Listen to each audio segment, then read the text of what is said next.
thank you for joining. Kami senang sekali bisa ketemu dengan semua yang bisa bergabung secara virtual di sore hari ini. Dan mudah-mudahan sore hari ini kita bisa memberikan valuable insights mengenai setiap destinasi, dan juga ada setiap destinasi ini ada expert yang akan memberikan insights bagi Anda, dan mudah-mudahan kita bisa mendapatkan solusi yang terbaik untuk rekan-rekan dan juga untuk Bapak Ibu sekalian.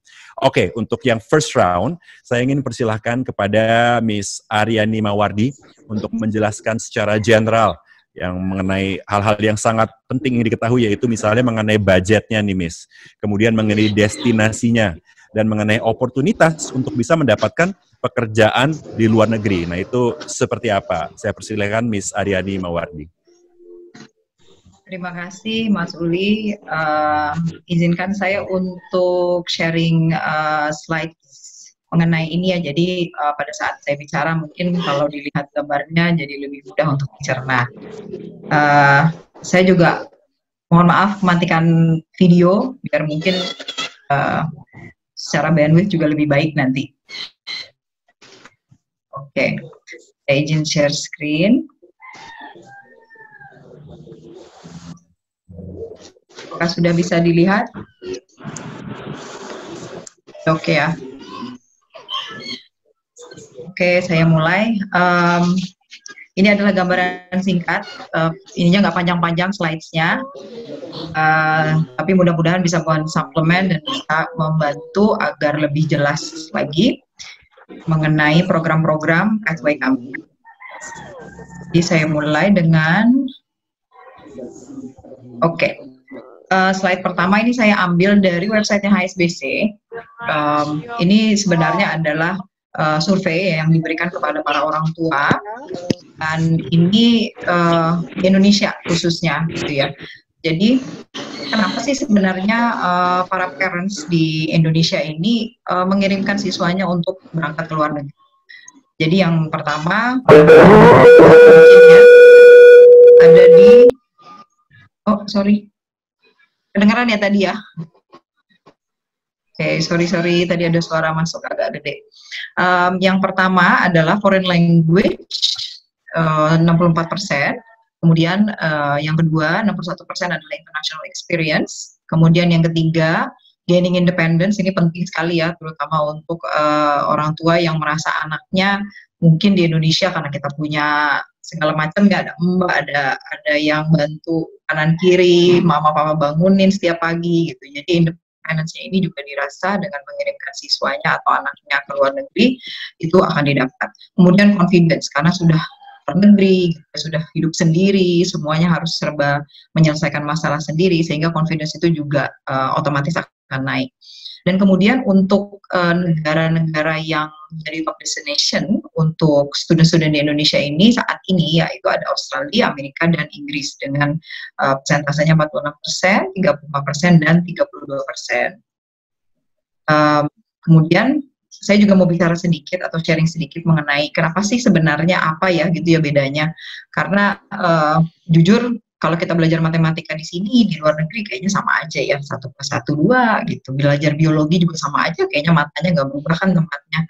Nah, tapi ini yang sebenarnya dicari gitu ya, karena yang namanya independent living, independent learner, tougher, terus open-minded, kemudian memiliki global network, future career, dan learn different languages ini bisa didapatkan di luar negeri. Yang bawah bagus juga. Ini yang kita dapatkan di Indonesia ya, benefitnya adalah lebih dekat dengan teman-teman, bahasanya kita nggak perlu pusing gitu, kemudian pasti biaya hidup juga jauh lebih murah, kemudian kurikulumnya juga kita sudah sangat familiar.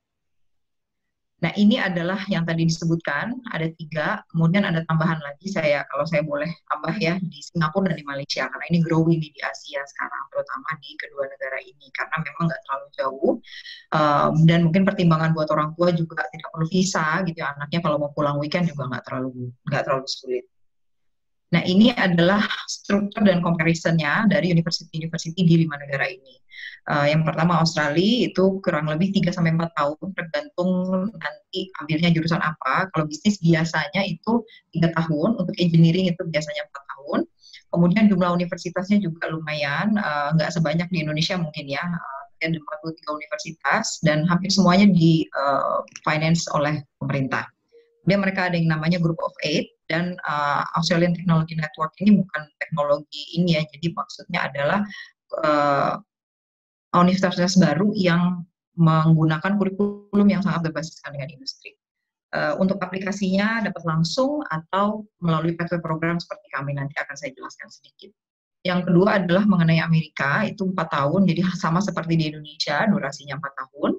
Kemudian jumlah universitas itu ada 4.400 lebih ya, sehingga banyak sekali.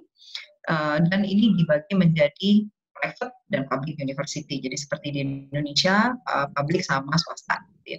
Kemudian kategorinya tuh ada berbagai macam. Yang paling terkenal mungkin Ivy League ya, seperti Harvard itu masuk ke dalam Ivy League. Kemudian aplikasinya itu cukup straightforward, mereka dengan high school diploma atau ijazah SMA. Kemudian biasanya ditambahkan dengan SAT atau ACT selain high school diploma juga. Kemudian ada credit transfer program seperti yang nanti kita miliki, nanti akan saya share juga mengenai ini. Kemudian kita lihat UK dan Australia mirip ya, karena mereka adalah Commonwealth countries. Jadi, Australia Commonwealth country, jadi mirip dengan UK. Sama 3 tahun juga pada umumnya. Engineering pun di UK kurang lebih 3 tahun. Jumlah universitasnya ada 109, dan hampir semuanya ini adalah universitas negeri. Kategorinya ada Ancient University dan Modern University. Ancient University yang tua-tua seperti Oxford gitu ya, itu salah satu universitas, atau Cambridge itu yang tua. Modern University ini universitas-universitas yang mengadopsi kurikulum industri gitu. Jadi mereka aim-nya adalah supaya siswanya begitu lulus itu langsung bisa masuk ke industri, itu siap. Nanti juga kita bisa dengar dari alumni kita bagaimana pengalamannya mereka.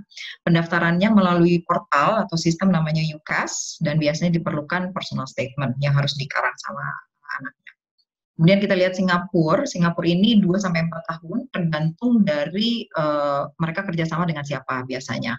Mereka punya local university seperti NUS, gitu, NTU itu adalah National University yang biasanya harus melalui jalur SMA-nya mereka atau A-level biasanya. Jumlah universitas di Singapura ini ada 44, dan kemudian 300 kurang lebih private education institution yang swasta. Yang ini yang biasanya bekerja sama dengan universitas-universitas dari luar negeri, baik dari Australia atau dari Inggris atau bahkan dari Amerika. Kemudian kategorinya ada junior college, kemudian tadi ada politeknik yang mirip dengan modern university ini ya, dari Singapura. Oke, selanjutnya ada Malaysia, ini kira-kira 3-4 tahun. Malaysia juga seperti Indonesia itu biasanya 4 tahun, hanya kalau mereka memang bekerja sama dengan universitas dari UK atau universitas dari Australia, degree-nya itu diberikan selama 3 tahun jenjangnya.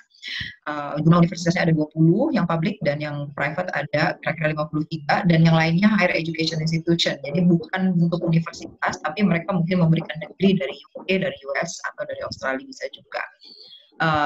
Kemudian mirip juga ada public, ada private, kemudian ada polytechnic dan community college. University kategorinya ada public, private, sama ya seperti di Singapura juga. Kemudian untuk masuk aplikasinya bisa melalui direct application langsung atau seperti kami pathway provider. Oke, lanjut. Ini saya ambil dari website HSBC lagi. Ini saya ambil di datanya tahun 2015. Terakhir saya cek, nggak jauh beda. Dari UK aja itu perbedaannya mungkin cuma $10.000. Jadi nggak terlalu jauh ya. Kalau di negara-negara ini biasanya di negara kita mungkin terasanya jauh ya, karena dolarnya atau pound sterlingnya conversion rate-nya itu berubahnya cukup jauh. Tapi surprisingly gitu ya, ternyata negara-negara seperti UK atau negara-negara seperti Kanada gitu, itu ternyata tidak yang paling mahal gitu. Yang kita pikir mata uangnya kalau UK kan rasanya paling jauh gitu ya dibandingkan rupiah, ternyata tidak yang paling mahal. Ternyata masih lebih mahal Singapura dibanding UK. Ternyata bedanya jauh dengan Australia dan US gitu. Jadi ini yang paling atas ini adalah top destination, dan tapi yang menurut surveinya HSBC ini untuk employment rankingnya ini salah negara-negara ini yang paling tinggi di dunia. Dan ternyata Indonesia itu tidak yang paling murah. Dan ternyata bahwa Turki, Meksiko masih lebih murah dibandingkan Indonesia. Dengan Taiwan dan China pun ternyata Indonesia itu tidak jauh berbeda. Bahkan saya agak kaget bahwa Prancis itu masih lebih murah dibandingkan Indonesia. Jadi ini sebagai bahan pertimbangan saja. Oke, Ini adalah overview. Jadi yang pengen tahu, yang penasaran gitu ya tentang biayanya berapa sih sebenarnya kalau melalui 5W program kami. Yang paling atas itu ada tulisannya high school, undergraduate, sama graduate. Itu biasanya kita sekolah begitu ya pada umumnya, high school dulu 3 tahun, kemudian undergraduate 4 tahun, kemudian ambil graduate atau master 2 tahun lagi. Kalau di tempat kami itu jenjangnya ada sepertinya lebih banyak, tapi sebenarnya lebih pendek. Nanti saya share sedikit. High school program, kemudian ada foundation studies, terus ada diploma, kemudian undergraduate, dan bisa melanjutkan juga di graduate degree. Jadi nanti ya ibu-ibu, bapak-bapak, anak-anak sekalian bisa lihat kira-kira biayanya yang di ini berapa. Ini sampai dengan S2 ya. Saya masukkan mata uang masing-masing negara karena biasanya conversion rate-nya nanti berbeda-beda, jadi nanti bisa dihitung sendiri kira-kiranya. Ini yang untuk saat ini. Oke.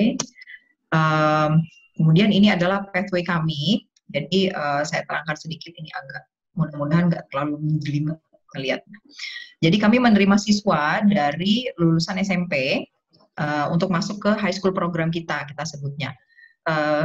Bisa yang pertama dilakukan adalah 1 sampai dengan 3 tahun dulu di Jakarta, tapi 1 sampai 3 tahun di Jakarta ini kalau biasanya dari lulus SMP atau kelas 9 atau middle school itu 3 tahun itu dapatnya diploma SMA atau ijazah SMA. Kalau di tempat kami dapatnya setara dengan 1 tahun universitas.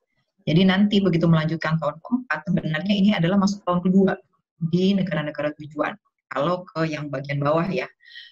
Kalau yang bagian atas ini bisa masih melanjutkan di Jakarta 1 tahun lagi, jadi totalnya 3 tahun di awal ini, kemudian nambah 1 tahun lagi jadi 4 tahun. Nah, di tahun kelimanya bisa melanjutkan ke universitas di UK, di Australia, atau bahkan di negara-negara di mana degree-degree UK atau si universitas UK ini memiliki kerjasama. Gitu. Jadi nanti tahun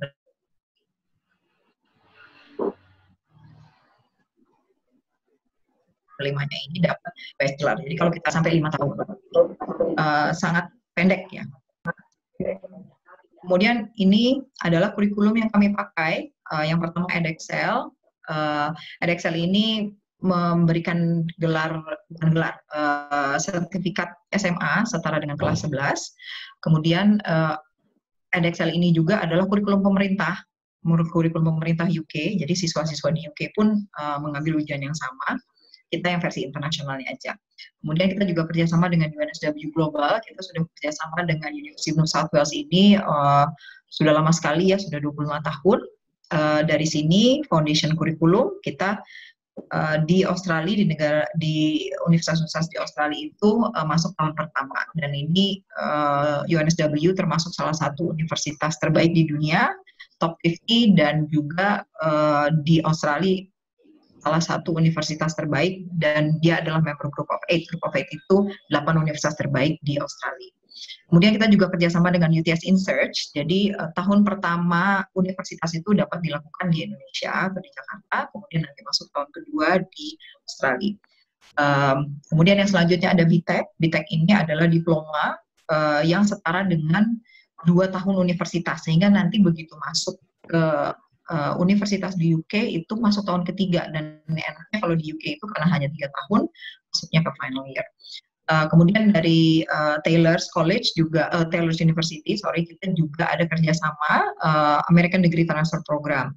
Jadi ini bisa dilakukan 2 tahun di Jakarta, kemudian 2 tahun di Amerika, Universitas di Amerika. Oke, ini yang paling baru kerjasama kita dengan Taylor's. Jadi mungkin itu saja dari saya. Izinkan saya stop sharing. Terima kasih Mas Uli. Terima kasih Miss Aryani untuk sharingnya. First of all, I have to say that I completely agree. Saya juga merasakan ketika dulu dapat kesempatan untuk tinggal, untuk survive di luar negeri, itu jadi sebuah pengalaman yang sangat luar biasa banget dan memberikan banyak benefit di karir saya sekarang. Nah, tadi Miss Aryani kan cerita ya mengenai pathway program yang dikatakan cukup beneficial bagi para muridnya. Yang ingin saya tanyakan adalah bagaimana menentukan program studi yang sesuai dengan budget, Miss, di perkembangan industri yang kita hadapi sekarang ini. Oke, baik Mas Uli. Jadi Kalau dari saya pertama-tama itu penting sekali untuk menentukan jurusan sesuai dengan minat ya. Kemudian karena saya juga kebetulan adalah career consultant, jadi buat saya jurusan itu berdasarkan minat itu penting sekali. Kemudian kita harus melihat alternatif pilihan tujuan negara serta pathway menuju negara tersebut. Kayak seperti kita kan pathway-nya ada beberapa gitu ya, dan bisa kemana-mana sih sebenarnya. Jadi opsinya itu tidak hanya patokannya satu negara. Kemudian program-program kami juga karena memberikan opsi dulu belajar di Jakarta, buat siswanya itu mereka lebih siap secara mental, kemudian secara akademik juga, karena kurikulum yang kami jalankan tadi seperti saya sudah share juga kurikulum kita sendiri, dan itu membuat si siswa itu lebih siap secara akademik begitu di sana. Jadi tidak terlalu ada perbedaan gitu di kurikulum di negara-negara seperti Australia, Amerika, dan Inggris gitu.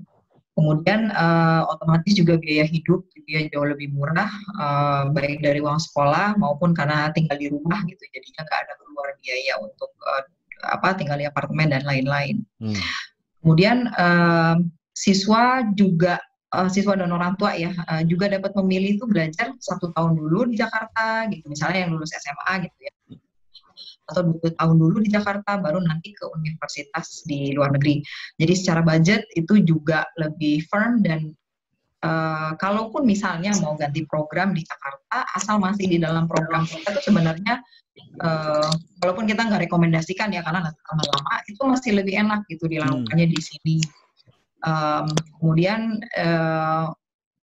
karena itu balik itu lagi, tahun pertama dan tahun kedua dilakukan di sini, si orang tua juga selama 2 tahun itu mungkin bisa menyiapkan budget sesuai dengan nanti kebutuhan mereka mau ke universitas yang mana, ke negara yang mana gitu, ke kota yang mana bahkan gitu ya, karena kalau di negara-negara tertentu ada yang sangat mahal gitu kotanya, ada yang bisa lebih murah gitu, sehingga orang tua tuh bisa mempersiapkan dari jauh-jauh hari, minimal setahun 2 tahun sih kan lumayan lah ya gitu untuk menyiapkan dana buat orang tua.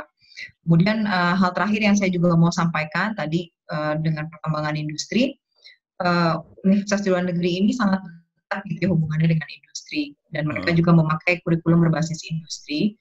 Dan walaupun ya sebenarnya sekarang di Indonesia juga mulai banyak universitas yang mengarah ke situ, tapi mereka itu benar-benar menyiapkan supaya siswanya itu langsung bisa masuk ke dunia kerja saat lulus. Jadi ada soft skills juga yang mereka tanamkan di situ gitu.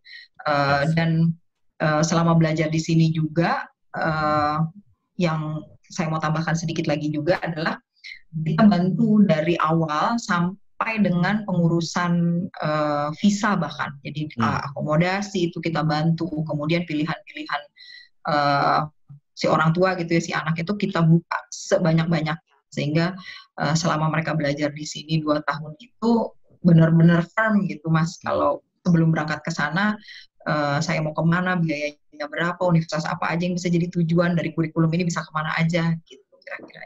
Jadi begitu sih benefitnya ya pathway program itu. Gitu. Mudah-mudahan membantu. Terima kasih banyak Miss Aryani untuk penjelasannya, betul banget.